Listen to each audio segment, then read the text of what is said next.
Hey guys, welcome back to my channel. So it's been a very long time that I've not uploaded long video. Not just because I was busy, I took a short break to sit in front of camera and talk to you guys. Need some time and energy. But for shorts anganalla. I just have to shoot my daily life and it no more feel like an effort for me. Finally I'm free today, so I thought why not ഒരു video എടുക്കാമെന്ന്, ഒരു vlog എടുക്കാമെന്ന് കരുതി. Actually ഞാൻ വീട്ടിൻ്റെ ഉള്ളിൽ നിന്ന് video എടുക്കാനൊക്കെ എൻ്റെ റൂം ഭയങ്കര മെസ്സി ആയിട്ടുണ്ട്. അപ്പോൾ I thought of cleaning that together vlog എടുത്തിട്ട് എന്തെങ്കിലും പറയുന്നത് ഇങ്ങനെ ചെയ്യാമെന്ന് വിചാരിച്ച്. ഇപ്പം നിങ്ങൾ വിചാരിക്കുന്നുണ്ടാവും why this girl is mixing, Malayalam ഇംഗ്ലീഷും ഇങ്ങനെ മിക്സ് ചെയ്ത് പറയുന്നത്. എനിക്ക് മലയാളം പറയാൻ അറിയാനിട്ടല്ല, ബിക്കോസ് ഞാൻ മലയാളം പറയുമ്പോൾ കുറേ ആൾക്ക് മനസ്സിലാകുന്നില്ല, ഞാൻ പറയുന്ന മലയാളം മനസ്സിലാകുന്നില്ല. ഞാൻ കൂർക്കുന്നതാണ് ഡിഫറെൻറ്റ് സ്ലാങ്സ് മിക്സ് ആകുമ്പം ഞാൻ പറയുന്നത് എന്താണെന്നുള്ളത് കുറേയൊക്കെ മനസ്സിലാകുന്നില്ല. So I thought of speaking English. പക്ഷേ then I change my mind. ഞാൻ വിചാരിച്ച് ഇന്നത്തെ വ്ളോഗ് മൊത്തം ഞാൻ മലയാളത്തിൽ പറയാമെന്ന്. കാരണം most of the people who are watching my videos are Malayalis. അപ്പം മലയാളത്തിൽ പറയുന്നതായിരിക്കും കുറച്ചും കൂടി കൺവീനിയൻ്റ് ആകുന്നത്. എന്താ പറയുക, ആക്ച്വലി എനിക്കൊന്നും പറയാൻ കിട്ടുന്നില്ല. കാരണം ഞാൻ കുറേ ദിവസം ഈ വ്ളോഗ് എടുക്കണം എന്ന് കരുതി നിൽക്കുന്നു. പക്ഷെ ഞാൻ പറഞ്ഞില്ലേ, ഇതിൻ്റെ മുന്നിൽ വന്ന് നിൽക്കുക പറയാമെന്ന് പറയുന്നത് കറക്റ്റ്, എല്ലാം കറക്റ്റായി വേണം. ലൈറ്റിങ്സ് മെയിനായിട്ട് ലൈറ്റിങ്സ് ആണ് ഇത്. I try to shoot before sunset. കാരണം once if it gets dark it's very hard for me to shoot. ഞാൻ എല്ലാ ഫ്ലാഷും ഓണാക്കി വെച്ചിട്ട് after shooting both my eyes will be stop working for some time. അപ്പം അതാണ്, ഞാൻ മിക്ക സമയത്തും ക്ലാസ്സൊക്കെ കഴിഞ്ഞ് വരുമ്പോൾ ഡാർക്കാവും. പിന്നെ ഉള്ളിൽ ഞങ്ങൾ ലൈറ്റ് തീരെ ഒരു പവറില്ല. അപ്പം നൈറ്റ് ഷൂട്ട് ചെയ്താൽ വലിയ ക്ലിയറും ഉണ്ടാവില്ല. ക്യാമറ അഡ്ജസ്റ്റ് ചെയ്യട്ടെ. യാ, സോ എന്താ ഇന്ന് പറയുക, എന്തിനെ കുറിച്ചിട്ടാണ് പറയുക? Should I share about my journey? I mean ജോർജിയക്ക് വന്ന ഒരു ജേർണി പറഞ്ഞാലോ നമുക്ക്? ശരിക്കും പറയാൻ ഞാനിത് പ്ലാൻ ചെയ്തിട്ടല്ല. എനിക്ക് എന്താ പറയണ്ടേന്ന് അറിയുന്നില്ല. കാരണം വ്ളോഗ് എടുക്കണം എന്ന് പറഞ്ഞാൽ എനിക്ക് പ്ലാൻ ചെയ്ത് അങ്ങനെ കിട്ടൂല. ഇങ്ങനെ തുറന്നു വെച്ചാൽ ചിലപ്പോൾ എന്തെങ്കിലും ഞാൻ പറയും. പ്ലാൻ ചെയ്ത് എനിക്കൊന്നും അങ്ങനെ പറയാൻ പറ്റൂല. പിന്നെ വേറെ റീസൺ എന്ന് പറഞ്ഞാൽ അതിൻ്റെ വീട്ടിൻ്റെ ഉള്ളിൽ നിന്ന് പറയണമെന്നുണ്ട്. പക്ഷെ ഒരാൾ ഉറങ്ങുകയാണ്, രണ്ടാൾ അപ്പുറത്തെ റൂമിലുണ്ട്. അപ്പോൾ എനിക്ക് ആങ്സൈറ്റി ആയി പോകും. ഞാൻ എന്തെങ്കിലും പറയുമ്പോൾ ഞാൻ ഭയങ്കര കോൺഷ്യസ് ആവും. അയ്യോ ഒരു കേൾക്കുന്നുണ്ടോ. അങ്ങനല്ല, ഐ മീൻ ഓരോ മുന്നേ തന്നെ ഞാൻ വോയിസ് ഓവറൊക്കെ കൊടുക്കും. പക്ഷെ വ്ളോഗിൽ പറയുമ്പോൾ അതൊരു എനിക്കറിയില്ല, എനിക്കങ്ങനെയാണ്. സോ യാ, അപ്പം ഞാൻ ജോർജിയയിലാണ്. ബട്ട് അതെ, അതിൻ്റെ ജേർണി നമ്മൾ സംസാരിക്കുക. സോ ഗൈസ്, എന്താ പറയുക, I still remember those days. അതായത് ഫസ്റ്റ് എങ്ങനെ ഇതിൻ്റെ ഒക്കെ പ്ലാൻ ഉണ്ടായെന്ന് വെച്ച് കഴിഞ്ഞാൽ, ഫസ്റ്റ് ഐ റിമെമ്പർ നമുക്കൊരു എൻ്റെ +2 കഴിഞ്ഞിരിക്കുന്ന സമയത്ത് ഒരു മെസ്സേജ് വന്ന് ഉമ്മാൻ്റെ ഫോണിൽ. അന്നേരം എനിക്ക് ഫോണൊന്നുമില്ല. അപ്പം ആ മെസ്സേജിനകത്ത് ഇറ്റലിയിലെ MBBS കുറിച്ചിട്ടായിരുന്നു. അപ്പം she was like for fun എന്നോട് ചോദിച്ച് നീ പോകുന്നതാന്ന്. അപ്പം ഐ വാസ് വെരി എക്സൈറ്റഡ്. എന്നിട്ട് ഞാൻ പറഞ്ഞു ഞാൻ പോവാ. ഞാൻ ഭയങ്കര എക്സൈറ്റഡ് ആയിരുന്നു. അപ്പോൾ ഉമ്മ പറഞ്ഞ് ജസ്റ്റ് ഇൻ യുവർ ഡ്രീംസ്, സ്വപ്നം മാത്രം, ശരിക്കും നടക്കില്ല. അപ്പം ഞാൻ നോർമലേ, കാരണം എനിക്കറിയാം അങ്ങനെ പെട്ടെന്ന് അങ്ങനെ പ്രത്യേകിച്ച് അബ്രോഡ് പോയി പഠിക്കാന്നൊക്കെ പറയുന്നത് സമ്മതിക്കാത്ത കാര്യമാണ്. അപ്പം പിന്നെ ഇത് ആ ടോപ്പിക് അങ്ങനെ വിട്ട് കുറച്ച് കഴിഞ്ഞപ്പം കാഷ്വലി ഇത് വെറുതെ പപ്പനോട് പ്രസൻറ്റ് ചെയ്ത് നോക്കി. അപ്പം ഐ നോ എവിടെ ഒരു സപ്പോർട്ട് കിട്ടും. ബട്ട് ദെൻ അത്രയും പെട്ടെന്ന് അക്സെപ്റ്റ് ചെയ്യും എന്നുള്ളത് ഞാൻ കരുതിയില്ല. കാരണം ഹി വാസ് ലൈക്ക് ഓക്കെ പോണെങ്കിൽ പൊയ്ക്കോ, അതിനിപ്പോൾ എന്താ, ലെറ്റ്സ് സീ നോക്കാമെന്ന് പറഞ്ഞു.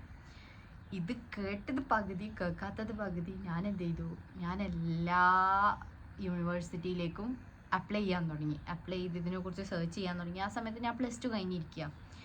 ആൻഡ് ദെൻ അത് കഴിഞ്ഞ് അപ്ലൈ ചെയ്തു. ആ സമയത്ത് നീറ്റൊക്കെ ഉണ്ടായിരുന്നു. ഒബ്വിയസ്ലി നീറ്റ് കിട്ടിയില്ല, അതുകൊണ്ടാണല്ലോ ഇങ്ങോട്ട് വന്നത്. അങ്ങനെ അഡ്മിഷനൊക്കെ സ്റ്റാർട്ട് ചെയ്ത് ഫീസൊക്കെ കെട്ടുന്ന സമയമായപ്പോഴത്തേനും അന്നേരം എൻ്റെ +2 കഴിഞ്ഞ് ഞാൻ ഇരിക്കുക വീട്ടിൽ. സോ ആ സമയത്ത് എല്ലാവരും ഓൾമോസ്റ്റ് എൻ്റെ ഒപ്പം പഠിച്ച കുട്ടികളൊക്കെ ഡിഗ്രിക്ക് ജോയിൻ ചെയ്ത ആൾക്കാരുണ്ട്.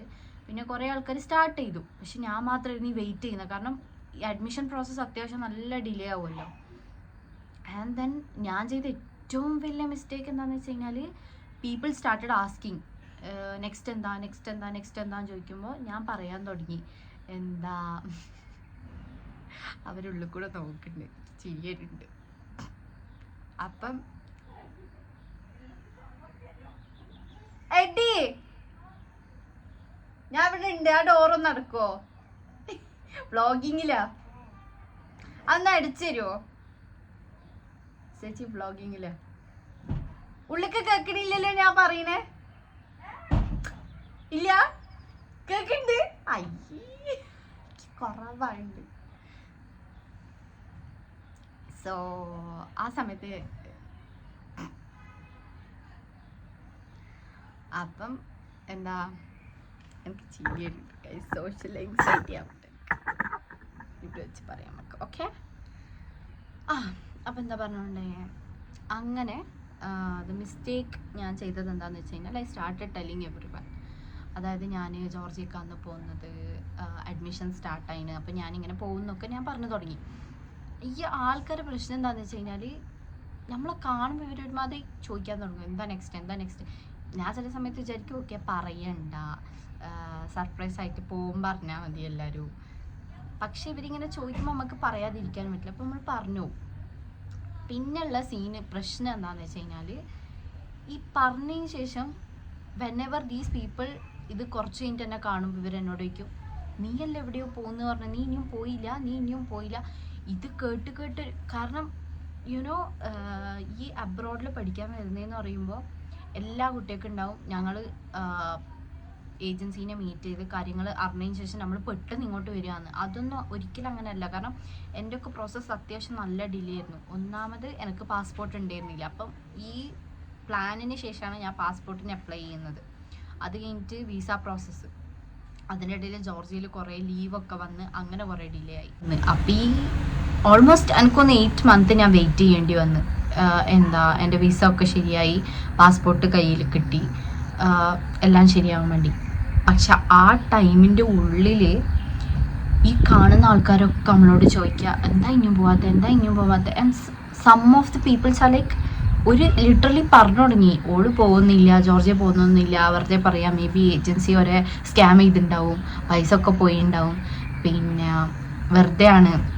And there are another type of people like ഇവിടെയൊക്കെ പഠിക്കണം, കുറച്ച് തല വേണം, ബുദ്ധി ഇല്ലാത്തതുകൊണ്ടാണ് അങ്ങോട്ട് പോകുന്നത്. ലിറ്ററലി ഇതേ ഒരു പറയുന്നതിലൊരു മയമില്ല, മുഖം നോക്കിയിട്ട് തന്നെ ഇത് പറയും, ഇവിടെ പഠിക്കാൻ കുറച്ച് അത് വേണം ഇത് വേണം.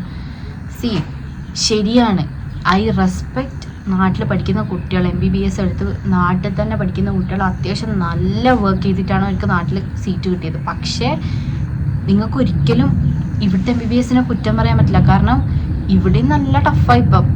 കാരണം ഇപ്പം ഞാനൊക്കെ പഠിക്കുന്ന യൂണിവേഴ്സിറ്റിയിൽ അത്യാവശ്യം നല്ല സ്ട്രിക്റ്റ് ആണ്. ഒരു സെമിൽ തന്നെ എത്രയോ സ്റ്റുഡൻസാണ് ഫെയിലാവുന്നത്. അങ്ങനെ ഫെയിലാവണമെങ്കിൽ അത്ര ഈസി ആണെങ്കിൽ എല്ലാവരും പാസ്സായി പോകില്ലേ? അങ്ങനെയല്ല. And there are another category of people like ഇപ്പം ഞാൻ പുറത്ത് പോയി പഠിക്കാന്ന് പറയുമ്പോൾ അവർ പറയും, ഗൈസ് ഞങ്ങൾ ഇവിടുന്ന് ഫ്ലൈറ്റ് പോകുന്നത് കാണാൻ പറ്റും. I don't know if you can see, ഇതാകണ്ട ഫ്ലൈറ്റ് പോകുന്നുണ്ട്. So there were another category of people. എങ്ങനെയെന്ന് വെച്ച് കഴിഞ്ഞാൽ ഇപ്പം ഞാൻ പോകാന്ന് പറയുമ്പോൾ എന്നോട് പറയുന്നു, എൻ്റെ കുട്ടികളെ ഞാൻ പുറത്തയച്ച് പഠിപ്പിക്കില്ല, ബിക്കോസ് ഇവിടെ പഠിക്കുന്നതാണ് ഭയങ്കര നോളജ് ഉണ്ടാവുക, പുറത്ത് പോയി പഠിക്കുന്നൊന്നും വലിയ ഗുണമില്ല, ബുദ്ധി ഉണ്ടാവില്ല, അങ്ങനെയാണ് ഇങ്ങനെയാണെന്നൊക്കെ. ബട്ട് ദെൻ അത് അവരെ ടേൺ ആയപ്പം ദേ ചോസ് ദ സെയിം തിങ്, അവരും ഇത് തന്നെ ചെയ്ത്. അപ്പം അവിടെ നമ്മളെന്താ മനസ്സിലാക്കണ്ടേ? വെറുതെ ഓൾസോ ലാക്കിങ് നോളജ് ഓർ ഞങ്ങളെ മാത്രം പ്രശ്നമായിരുന്നു. അങ്ങനത്തെ ഒക്കെ കുറേ കുറേ. But I still remember people who supported me very much. കുറേ ആൾക്കാർ എനിക്കിപ്പോഴും അവർ ഓർമ്മയുണ്ട്. ഐ മീൻ എന്നെ ആ സമയത്ത് നല്ലോണം സപ്പോർട്ട് ചെയ്ത ആൾക്കാരുണ്ടേനു. ബട്ട് ദെൻ കുറച്ച് ആൾക്കാർ വേറെ ലൈക്ക് എന്നോട് സംസാരിക്കാത്ത കുറേ ആൾക്കാരുണ്ടായിരുന്നു ഒരു ടൈമിൽ. ഞാൻ അബ്രോഡ് പോവുക എന്ന് പറഞ്ഞുകൊണ്ട് മാത്രം എന്നോട് ഭയങ്കര എക്സ്ട്രാ ഓർഡിനറി നല്ലതാവാൻ ശ്രമിച്ച ആൾക്കാരുണ്ട്. അപ്പം അങ്ങനെയൊക്കെ ശരിക്കും പറയുകയാണെങ്കിൽ ഇവിടെ വന്ന് പഠിക്കുന്നതിനേക്കാളും മുന്നേ ആ വരുന്നതിൻ്റെ പ്രോസസ്സിലായിരുന്നു കുറേ പ്രശ്നങ്ങളുണ്ടായിരുന്നു. കാരണം ഓൾറെഡി നമ്മൾ കുറേ ടെൻഷനിലുണ്ടാവും, എന്തായി ഞങ്ങളെ വിസ പ്രോസസ്സ് എന്തായി. സി ഗൈസ്, എനിക്ക് നിങ്ങളോട് പറയാനുള്ളത് എന്താണെന്ന് വെച്ച് കഴിഞ്ഞാൽ, ഇത് ഈ അബ്രോഡൊക്കെ വരിക എന്ന് പറയുന്നത് നമ്മളൊരു സ്റ്റേറ്റ്സ് ടു സ്റ്റേറ്റ് പോകുന്ന പോലെയല്ല. മൈസൂരിൽ നിന്ന് ബാംഗ്ലൂർ, ബാംഗ്ലൂരിൽ നിന്ന് ഡൽഹി, അല്ലെങ്കിൽ നമ്മൾ ഇന്ത്യൻ്റെ ഉള്ളിൽ ചുറ്റും പോലെയല്ല. കംപ്ലീറ്റ്ലി ഡിഫറെൻറ്റ് കൺട്രിയാണ്. അപ്പം അതിന് അതിൻ്റെതായ പ്രോസസ്സ് ഉണ്ട്. ഇപ്പോൾ വിസക്കായാലും അത്യാവശ്യം സമയമെടുക്കും. എല്ലാ കാര്യങ്ങളും ടൈം എടുത്തിട്ടേ ആവുള്ളൂ. എല്ലാം പെട്ടെന്നൊന്നും ആവില്ല അന്നേരം. പക്ഷെ ഞാൻ ആ സമയത്ത് 18 ആയിരുന്നു. അപ്പം എൻ്റെ ഉള്ളിൽ എക്സൈറ്റ്മെൻറ്റും ഉണ്ട്. സ്റ്റിൽ എനിക്ക് എല്ലാവരും പറയുമ്പോൾ ടെൻഷനും ഉണ്ട്. നമുക്കറിയില്ലല്ലോ സ്കാം ആണോ അല്ലേ എന്നുള്ളത് നമുക്കറിയില്ല. അപ്പോൾ ആൾക്കാർ നമ്മളോട് ഇങ്ങനെ നീ സ്കാമിൽ പെട്ടിരിക്കുകയാണ്, എനിക്ക് പോകാനൊന്നും കഴിയില്ല, അങ്ങനെയാണ് ഇങ്ങനെയെന്ന് പറയുമ്പോൾ നമ്മൾ ടെൻഷനാവും. എനിക്ക് നിങ്ങളോട് പറയാനുള്ളത് എന്താണെന്ന് വെച്ച് കഴിഞ്ഞാൽ, ആരെങ്കിലും ഇങ്ങനെ പോകുന്നുണ്ടെങ്കിൽ അങ്ങനെ ചോദിക്കാതിരിക്കുക. ഒന്നില്ലെങ്കിൽ നിങ്ങൾ ഒരെക്കാളും എത്രയോ വയസ്സിന് എൽഡേഴ്സാന്ന് ചിന്തിക്കുക. നിങ്ങളെക്കാൾ യങ്ങേഴ്സിനോടാണ് നിങ്ങളിങ്ങനെ അടിച്ചമർത്തി സംസാരിക്കുന്നത്. അറ്റ്ലീസ്റ്റ് പ്രായത്തിനുള്ള മെച്യൂരിറ്റി കാണിക്കാൻ നോക്കുക. ചില ആൾക്കാർക്ക് അതുപോലും ഇല്ല. അവർ പറഞ്ഞു കഴിഞ്ഞാൽ ഓപ്പോസിറ്റ് നിൽക്കുന്ന ആൾക്ക് ഹേർട്ടാവുന്നു. സ്റ്റിൽ അതൊന്നും കെയർ ചെയ്യാതെ അവർ പറയും. അപ്പം വേറൊരു ടൈപ്പ് ഓഫ് പീപ്പിൾസ് ആയിരുന്നു ഇത്. അതായത് അവരെ കുട്ടികളെ അയക്കൂല, അങ്ങനെയാണ് ഇങ്ങനെയാണ് എന്നൊക്കെ പറഞ്ഞ ആൾക്കാർ അവരും അതന്നെ ചെയ്തു. So guys, when you tell something to others, അത് നിങ്ങൾക്കും വരും എന്നുള്ളത് നിങ്ങൾ ചിന്തിക്കുക. Same situation. അപ്പം സോ അങ്ങനെയൊക്കെ കഴിഞ്ഞ് ആൻഡ് കുറേ കഴിഞ്ഞപ്പം ഐ സ്റ്റിൽ റിമെമ്പർ എല്ലാ ഡ്രാമയ്ക്ക് ശേഷം finally I got my visa. എനിക്കിപ്പോൾ ഓർമ്മയുണ്ട്, ഞാൻ ഇങ്ങോട്ട് ലാൻഡ് ചെയ്ത ഡേ Feb 22, 2024 നമ്മളിങ്ങോട്ട് ലാൻഡായത്. അന്ന് ഞാനും എൻ്റെ ഫ്രണ്ട് ആര്യ ഞങ്ങൾ ഒരുമിച്ചാണ് വന്നത്. അന്ന് നമുക്ക് പരിചയമൊന്നുമില്ല. അപ്പം തന്നെ ഇപ്പോഴും ഞങ്ങൾ ഒരുമിച്ചാണ് താമസിക്കുന്നത്. കാരണം അന്ന് ഞങ്ങൾ ഒരുമിച്ചാണ്. പക്ഷേ സ്റ്റിൽ റിമെമ്പർ തട്ടി. കാരണം ഇങ്ങോട്ട് വന്ന സമയത്ത്, ഇങ്ങോട്ട് ലാൻഡ് ആവുന്ന സമയത്താന്ന് തോന്നുന്നു, ഞാൻ ഇങ്ങനെ മനസ്സിലിങ്ങനെ കരുതുക, അപ്പം ഈ സ്ഥലത്താണോ ഞാൻ ഇനി നിൽക്കാൻ പോകുന്നത്? Four rest of my years ഞാൻ ഇനി ഇവിടെയാണോ നിൽക്കാൻ പോകുന്നത്? എപ്പോഴാണ് നാട്ടിലേക്ക് തിരിച്ചു പോകാമെന്ന് അറിയില്ല. നമുക്കൊരു ഐഡിയ ഇല്ല. കാരണം ക്ലാസ് സ്റ്റാർട്ടായിട്ടില്ല. പിന്നെ യൂണിവേഴ്സിറ്റീനെ നമുക്കൊന്നും അറിയില്ല. നമുക്ക് യൂണിവേഴ്സിറ്റി പോലും നമ്മൾ പോയില്ല. അപ്പം നമുക്ക് എപ്പോൾ ലീവ് കിട്ടുക എന്നുള്ളതൊന്നും ഒരു ഐഡിയ ഇല്ല. അപ്പം ഞാൻ ഇങ്ങനെ ചിന്തിക്കുന്നു, എപ്പോഴാണ് ഞങ്ങളിങ്ങനെ നാട്ടിലേക്ക് തിരിച്ച് പോകാൻ പറ്റുക എന്നൊക്കെ ചിന്തിച്ച് ഭയങ്കര ടെൻഷനായിപ്പോയി. പക്ഷെ ഞാനിങ്ങനെ വീട്ടിലൊന്നും കാണിച്ചില്ല. വീട്ടിൽ ഞാൻ ഭയങ്കര എക്സൈറ്റഡ് ആയിരുന്നു. കാരണം വേറൊരു കൺട്രിക്ക് വരികയാണ്. I had that excitement inside me. അപ്പട്ടോ, ഇപ്പല്ല, അപ്പം ആ സമയത്ത് അതുണ്ടായിരുന്നു. കാരണം നമ്മളിങ്ങനെ ചിന്തിക്കുമല്ലോ, ഓക്കെ എൻ്റെ ഫാമിലിയിൽ ഞാനാണ് ഫസ്റ്റായിട്ട് ഒരാൾ, ഒരു ഫ്ലെക്സ് ഉണ്ടായിരുന്നു ഉള്ളിൽ. പക്ഷെ ഇപ്പം മനസ്സിലായത് ഫ്ലെക്സ് അല്ല എന്നുള്ളത്. ആക്ച്വലി നമ്മൾ സ്വപ്നങ്ങൾ മാത്രമേ കാണൂ. എല്ലാത്തിനും ഒരു good side and bad side ഉണ്ട്. ഇപ്പം ഇവിടെ ബാഡ് എന്ന് പറയാനല്ല, പക്ഷേ ഇപ്പം ഇവിടെ വന്നു കഴിഞ്ഞാൽ ഇപ്പം നിങ്ങളതായ ഇൻഡിപെൻഡൻസ് ഉണ്ട്. നിങ്ങൾക്ക് ചോദിക്കാനോ പറയാനോ അങ്ങനെയൊന്നുമില്ല. നിങ്ങൾക്ക് നിങ്ങളെ പാടായി ആരും നിങ്ങളെ ജഡ്ജ് ചെയ്യാനോ ഒന്നിനും വരില്ല. പക്ഷേ still you have to handle everything. എല്ലാ കാര്യങ്ങളും നിങ്ങൾ സ്വന്തമായി നോക്കാൻ പഠിക്കണം. ഒറ്റയ്ക്ക് ഹാൻഡിൽ ചെയ്യാൻ പഠിക്കണം. അങ്ങനെ ഇവിടെ ലാൻഡായി കുറച്ച് ദിവസം കഴിഞ്ഞപ്പം യൂണിവേഴ്സിറ്റി സ്റ്റാർട്ട് ചെയ്ത്. ആക്ച്വലി നമുക്ക് ഫസ്റ്റ് സെമസ്റ്ററിൽ എങ്ങനെയാണെന്ന് പറഞ്ഞു കഴിഞ്ഞാൽ അക്കാഡമിക് രജിസ്ട്രേഷൻ നമ്മളല്ല ചെയ്യുക. ഞങ്ങളുടെ യൂണിവേഴ്സിറ്റിയിൽ നിന്ന് തന്നെ ഞങ്ങൾക്ക് ടൈം ടേബിളൊക്കെ വരും. പക്ഷേ ഫസ്റ്റ് സെം കഴിഞ്ഞതിന് ശേഷം നമുക്ക് തന്നെ നമ്മുടെ ടൈമും ടീച്ചേഴ്സിനെ ഒക്കെ സെലക്ട് ചെയ്യാം. അങ്ങനെ ഫസ്റ്റ് സെം സ്റ്റാർട്ടായ സമയത്ത് യൂണിവേഴ്സിറ്റി പോയപ്പം എൻ്റെ വിചാരം എന്താ, നമ്മുടെ നാട്ടിലൊക്കെ അങ്ങനെയാണ്. നമ്മളൊരു ക്ലാസ്സിൽ പോയി ഇരിക്കുന്ന എല്ലാ ക്ലാസ്സും ഒരു 4 മണി വരെ അവിടെ തന്നെ ഉണ്ടാവും. പിന്നെ ഞങ്ങൾ തിരിച്ചു വരും. പക്ഷേ ഇവിടെ അങ്ങനെ അല്ലായിരുന്നു. ഞാൻ വിചാരിച്ച അങ്ങനെയാണ്. ഒരു ക്ലാസ് പോയി കഴിഞ്ഞപ്പം എല്ലാ കുട്ടികളുണ്ട് ക്ലാസ്സിൽ നിന്ന് എണീച്ച് വന്നു. അപ്പം ഞാൻ വിചാരിച്ചു ഇതെന്താ ഇങ്ങനെ. പിന്നെയാണ് അറിഞ്ഞത് ഞങ്ങളെ ഓരോ ക്ലാസ് ഓരോരോ ബിൽഡിങ്ങിൽ ഓരോരോ ഫ്ലോറിലാണ്. അത് നമ്മൾ പോർട്ടൽ നോക്കി അതിനനുസരിച്ച് പോകണം. അങ്ങനെ ഫസ്റ്റ് സെം അത്ര ഈസി അല്ലായിരുന്നു. കാരണം ഫസ്റ്റായിട്ട് നമ്മളൊരു കാര്യം പഠിക്കുകയാണ്. അപ്പം അത്യാവശ്യം എനിക്ക് പേഴ്സണലി കുറച്ച് ടഫായിരുന്നു. ഇങ്ങനെ എനിക്കറിയില്ല ഇതെങ്ങനെ ഹാൻഡിൽ ചെയ്യുക, പഠിക്കണം. ഒരു സബ്ജക്റ്റ് കഴിഞ്ഞാൽ നെക്സ്റ്റ് സബ്ജക്റ്റ്. ആ സമയത്തൊക്കെ അനാട്ടമി ബയോകെമിസ്ട്രി ഒക്കെ എല്ലാം കൂടി തലയിൽ ഇങ്ങനെ നിൽക്കുന്നില്ല. അങ്ങനെ ഫസ്റ്റ് സെം എങ്ങനെയൊക്കെ കഴിഞ്ഞ് ഫസ്റ്റ് സെമ്മിൽ എല്ലാ സബ്ജക്റ്റും പാസ്സായി. പിന്നെയാണ് സെക്കൻഡ് സെം ട്വിസ്റ്റ്. ഈ ചില ആൾക്കാർ പറയില്ലേ ഇവിടെ അബ്രോഡ് മെഡിസിൻ ഈസിയാണ്, ഓർക്കുള്ളതാണിത്. സെക്കൻഡ് സെമ്മിൽ വന്നപ്പം ഞങ്ങൾക്ക് ഞങ്ങളതായ സബ്ജക്ട്സും ടീച്ചേഴ്സിനെയും ചൂസ് ചെയ്യാൻ പറ്റും.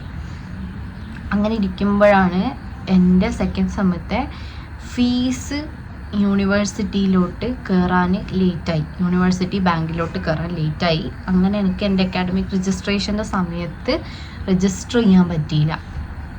എന്നിട്ട് എന്താ ഉണ്ടായേ, എല്ലാവരും രജിസ്റ്റർ ചെയ്ത് കഴിഞ്ഞപ്പോൾ പക്ഷേ എൻ്റേത് മാത്രം ഡിലേ ആയിരുന്നു. അപ്പത്തിന് നല്ല ടീച്ചേഴ്സിൻ്റെ സ്ലോട്ട്സൊക്കെ പോയി. എന്നിട്ട് എനിക്ക് കിട്ടിയത് നല്ല ടഫസ്റ്റ് പ്രൊഫസേഴ്സിനായിരുന്നു.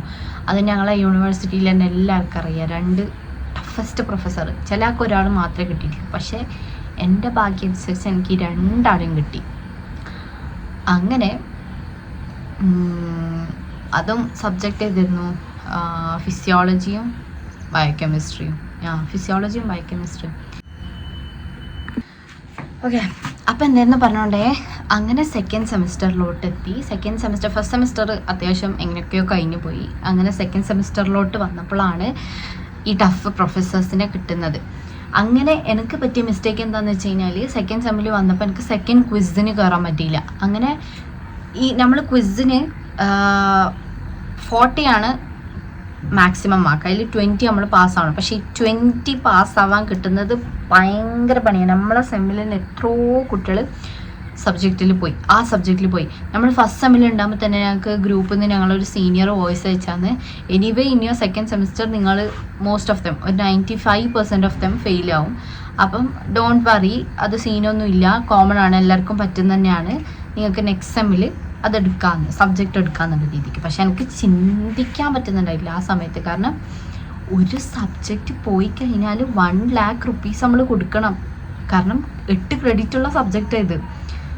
അത് മെയിൻ സബ്ജക്റ്റാണ്. നമ്മൾ എപ്പോഴും മെയിൻ സബ്ജക്റ്റ് പോവാതെ ശ്രദ്ധിക്കണം. മെയിൻ സബ്ജക്റ്റ് പോയി കഴിഞ്ഞാൽ ഇത് ആക്ച്വലി പ്രീ റിക്വസ്റ്റ് സബ്ജക്റ്റാണ്. ഇത് ക്ലിയർ ആയാൽ മാത്രമേ നമുക്ക് വേറെ സെമ്മിൽ ഇതിൻ്റെ കണ്ടിന്യൂഷൻ ആയിട്ടുള്ള സബ്ജക്ട്സ് എടുത്ത് പോകാൻ പറ്റുള്ളൂ. അങ്ങനെ ഫൈനൽ ക്വിസിൻ്റെ സമയത്ത് എനിക്ക് ബയോകെമിസ്ട്രിയിൽ 6 out of 6 കിട്ടണമായിരുന്നു. ഫിസിയോളജിയിൽ 7 out of 5 കിട്ടണം എന്നാണ് തോന്നുന്നത്. എനിക്കിപ്പോഴും ഓർമ്മയുണ്ട്, 3 ദിവസം ഞാൻ ഇരുന്ന്, 3 അല്ല, ഒരാഴ്ച ഞാൻ ഇരുന്ന് അതിൻ്റെ പിന്നാലെ പഠിച്ച് അതും വെഡ്നസ്ഡേ ഈവനിങ് ആണ് എനിക്ക് ഫിസിയോളജീൻ്റെ final quiz. Next day Thursday morning 9 എനിക്ക് ബയോകെമിസ്ട്രീൻ്റെ ക്വിസ്. അപ്പം അത്ര ടൈമിങ്ങേ ഉള്ളൂ. അങ്ങനെ എങ്ങനെയൊക്കെയോ പഠിച്ച് അങ്ങെത്തി ഞാൻ ഫിസിയോളജി പാസ്സായി. ഫിസിയോളജി പാസ്സായപ്പോൾ തന്നെ എനിക്ക് പകുതിയും സമാധാനം. പക്ഷെ മേജർ സംഭവം എന്താണെന്ന് വെച്ചാൽ ബയോകെമിസ്ട്രി പാസ്സാവാൻ ഭയങ്കര പണിയാണ്. കാരണം ഞാൻ എൻ്റെ സീനിയേഴ്സിനോടൊക്കെ ഇങ്ങനെ സംസാരിച്ച് എനിക്കിങ്ങനെ 6ന് 6 കിട്ടണം, ചാൻസ് ഉണ്ടോ പാസ്. അപ്പം എല്ലാവരും എന്നെ സമാധാനിപ്പിക്കുന്നത് എന്താ പറഞ്ഞിട്ടറിയാം, എടാ നീ പാസ്സാവും എന്ന് പറഞ്ഞിട്ടല്ല, ഫെയിലായാലും പ്രശ്നമൊന്നും ഇല്ല, നെക്സ്റ്റ് സെമ്മിൽ എടുക്കുക, അങ്ങനെയാണ് എന്നെ സമാധാനിപ്പിക്കുന്നത്. ഒരാൾ പോലും എന്നോടെടാ നീ പാസ്സാവും എന്ന് പറയുന്നില്ല. കാരണം നമ്മൾ സീനിയേഴ്സിനോടാണ്, നമ്മളൊപ്പമുള്ള ആൾക്കാർ നമ്മളോട് എന്നെ സപ്പോർട്ട് ചെയ്തത് പാസ്സാവുന്നു. പക്ഷേ സീനിയേഴ്സിനല്ലേ റിയാലിറ്റി അറിയുള്ളൂ, അവർ പഠിച്ചു പോയ സബ്ജക്റ്റ് അല്ലേ. അപ്പം അവർ ഇല്ല എന്ന് തന്നെയാണ് പറയണേ. പക്ഷെ എന്തൊക്കെയോ ഹോപ്പിൽ ഞാൻ ഇരുന്ന് ചത്ത് പഠിച്ച് നെക്സ്റ്റ് ഡേ ഞാൻ പോയി ക്വിസ് കൊടുത്ത്. സാർ എനിക്ക് 5.9 ഇട്ട്, 0.1 സാർ ഇട്ടിട്ടില്ല. ഇവിടുത്തെ പ്രൊഫസേഴ്സ് 0.01 പോലും ഫെയിലാക്കുന്നുണ്ട്. ഇപ്പം നിങ്ങൾക്ക് എന്ത് തോന്നുന്നത്, ഇവിടുത്തെ മെഡിസിൻ ഈസിയാണോ ടഫാണോ? അപ്പം 0.01 തോന്നുന്നു, 0.01 സാർ ഇട്ടില്ല. എന്നിട്ട് ഞാൻ എല്ലാം പറഞ്ഞു, ഞാൻ ഒന്നും പറയാതൊന്നുമില്ല, ഞാൻ എല്ലാം ചോദിച്ചതൊക്കെ പറഞ്ഞു. പക്ഷെ സാറ് ക്വിസ് സ്റ്റാർട്ട് ചെയ്യുന്നതിന് മുന്നേ എന്നോട് പറയാം, നീ your in A straight line, ചെറിയ സ്ലൈറ്റ് അങ്ങോട്ടും ഇങ്ങോട്ടും ആയിക്കഴിഞ്ഞാൽ വിൽ ഡിസൈഡ് യുവർ ഫ്യൂച്ചർ. ഇത് പറഞ്ഞിട്ടാണ് ക്വിസ് സ്റ്റാർട്ട് ചെയ്യണേ. അതിൽ തന്നെ ഞാൻ പോയി. പക്ഷേ ഹോപ്പ് കളയാതെ ഞാൻ എന്ത് ചെയ്തു, ഓക്കെ ചോദിക്കുന്നതിനെല്ലാം മാക്സിമം ഞാൻ ആൻസർ ചെയ്യാൻ നോക്കി, എല്ലാം ആൻസർ ചെയ്ത്. പക്ഷെ സാർ 0.1 ഇട്ടില്ല. പിന്നെന്താ ചെയ്യുക, ഓക്കെ കുഴപ്പമില്ല എന്ന് വെച്ചാൽ ഞാൻ പുറത്തു പോയി കരഞ്ഞ്. അപ്പോഴും എൻ്റെ മനസ്സിൽ എന്താ ഓടുന്നതെന്ന് വെച്ചാൽ, ഫിസിയോളജി ഞാൻ അത്രയും കഷ്ടപ്പെട്ടിരുന്ന് പഠിച്ചതാ. ഈ സബ്ജക്റ്റ് പോയി കഴിഞ്ഞാൽ നെക്സ്റ്റ് സെമ്മിൽ ഞാൻ ഇത് 2 മേജ് സബ്ജക്റ്റ്, അപ്പം നെക്സ്റ്റ് സെമ്മിൽ ഞാൻ വീണ്ടും ഇതെടുക്കണം, വീണ്ടും ഇത് ഞാൻ പഠിക്കണം. അങ്ങനെ എന്തൊക്കെയോ ഞാൻ മനസ്സിനെ മനസ്സിലാക്കി. പിന്നെ വീട്ടിൽ പറഞ്ഞപ്പം ഓക്കെ കുഴപ്പമില്ല, നീ നിൻ്റെ മാക്സിമം കൊടുത്തില്ലേ എന്നൊക്കെ പറഞ്ഞ് എങ്ങനെയൊക്കെ ഓക്കെ ആയി. ഞാൻ റൂമിൽ പോയി. നെക്സ്റ്റ് ഡേ ഞാൻ ഇങ്ങനെ പ്രാർത്ഥിച്ച് പഠിച്ചോനെ എങ്ങനെയെങ്കിലും പാസ്സായാൽ മതിയായിരുന്നു. പക്ഷെ ഒരു പോസിബിൾ ചാൻസ് പോലും ഇല്ല. കാരണം പ്രൊഫസർ പോവുകയാണ്, എക്സാമൊക്കെ കഴിഞ്ഞ് ക്വിസസൊക്കെ കഴിഞ്ഞ് പ്രൊഫസർ എങ്ങോട്ടോ ട്രിപ്പ് പോവുകയാണ് നെക്സ്റ്റ് ഡേ. അപ്പം അന്നത്തെ ദിവസം ഇങ്ങനെ കഴിഞ്ഞ് പിന്നെ പാസ്സാക്കുന്ന ഒരു ഐഡിയ പോലും ഇല്ല. നെക്സ്റ്റ് ഡേ ഞാൻ രാവിലെ എണീച്ച് നോക്കുമ്പോൾ ഉണ്ട് എൻ്റെ പോർട്ടലിൽ എന്താ your biochemistry quiz have been changed എന്ന് പറഞ്ഞിട്ടൊരു മെസ്സേജ്. അപ്പോഴും ഞാൻ പ്രതീക്ഷിക്കുന്നില്ല, കാരണം ചാൻസ് ഇല്ല, ഒരു ചാൻസും ഇല്ല പാസ്സാക്കാൻ. പിന്നെ ഞാൻ നോക്കുമ്പോണ്ട് ആ 5.9 കടന്ന സംഭവം 6 കിടക്കുന്നത് ബ്ലാക്ക് ആയിട്ട്. അന്നാണ് ഞാൻ സത്യം പറഞ്ഞ ഞാൻ എൻ്റെ ലൈഫിൽ എന്തോ ചെയ്തു എന്നുള്ളത് എനിക്ക് തോന്നിപ്പോയത് അന്നാ. കാരണം ഫുൾ ഹോപ്പ് പോയി, പക്ഷെ എന്നാലും എവിടെയോ ഒരു ഹോപ്പ് ഉണ്ട്. പക്ഷെ എൻ്റെ ഫ്രണ്ട് പറഞ്ഞിരുന്നു എനിക്ക് ഉറപ്പുണ്ടായിരുന്നു എനിക്ക് അവർ മാർക്ക് കിട്ടിയിരുന്നു. കാരണം ഞാൻ പറഞ്ഞല്ലോ, പിന്നെ അങ്ങനെ ചെയ്യേണ്ട ആവശ്യമില്ലല്ലോ. പക്ഷെ എന്തൊക്കെ പറഞ്ഞാലും ആ സിറ്റുവേഷനിൽ നിൽക്കുമ്പോൾ ഞമ്മക്ക് ഉള്ളിലുണ്ടാവുമല്ലോ, ഇല്ല ഇത് പോയി എന്നുള്ള ഒരു ഇത് വന്നു കഴിഞ്ഞാൽ പിന്നെ ഒന്നും ചെയ്യാൻ പറ്റില്ലല്ലോ. അങ്ങനെ എന്താ വായു അതിലെടുക്കുന്നു കുറേ പറഞ്ഞിട്ട്.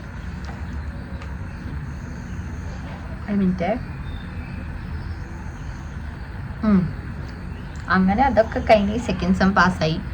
പിന്നെ തേർഡ് സെമ്മിലും ഇതേപോലത്തെ ഒരു പ്രൊഫസറിനെ കിട്ടിയിരുന്നു. പക്ഷെ എന്തായാലും കമ്പാരിറ്റീവ്ലി ഇതുപോലെ അല്ലായിരുന്നു കേട്ടോ. ഇതാണ് ഏറ്റവും മേജർ ഭയങ്കര സ്ട്രിക്റ്റ് ഉള്ള സാധനം. അവരെ പിന്നെ പാസ്സായി കഴിഞ്ഞപ്പം തേർഡ് സെമ്മിലും ടഫുള്ള ഒരാളെ കിട്ടി, ഫോർത്ത് സെമ്മിലും ടഫുള്ള ഒരു പ്രൊഫസറിനെ കിട്ടി. അങ്ങനെ സെമ്മ ഇനി പിന്നെ തേർഡ് ഇയറായി.